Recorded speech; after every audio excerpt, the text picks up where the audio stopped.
Welcome back. Now, a British Somali man imprisoned in the US for alleged terrorism is in a critical condition after going on hunger strike. 24-year-old Mahdi Hashi grew up in Camden in North London from the age of 5, but the former community worker was controversially stripped of his British citizenship last year after being accused of fighting with al-Shabaab extremists in Somalia. He's due to stand trial in New York next month. Our reporter Fatima Manji has been speaking to his father. No longer a British citizen and facing the possibility of spending his life in an American jail, Mahdi Hashi is now using his body to protest. Last night, in a short phone call, he told his family doctors are treating him for jaundice, but he remains determined to stay on hunger strike. The FBI accused Mahdi Hashi of fighting with militant group al-Shabaab in Somalia. They say he took part in weapons training and a suicide bombing program.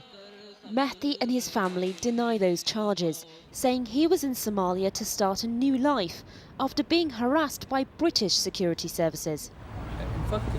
His father says 5 years ago Mahdi worked for a community youth group in North London, and MI5 were constantly trying to recruit him.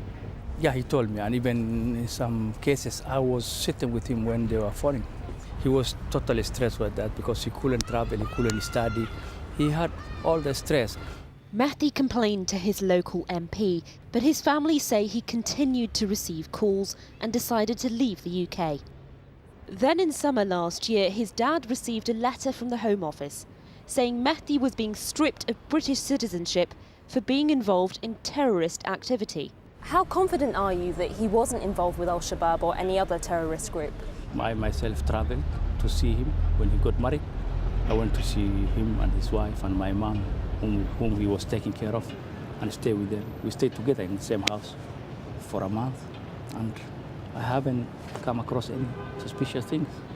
Mahdi's family say shortly after the letter, he vanished. 6 months later, they suddenly found out he was in prison in New York, awaiting trial. They believe Mahdi was tortured before being rendered to the US. Campaign group Cage Prisoners say the British government has behaved unfairly and should be helping. They're presenting the case behind closed doors in secret courts. Even the lawyers can't really access the evidence. So that's really what we're saying. If you have any evidence, present them and give Mahdi the chance to defend himself.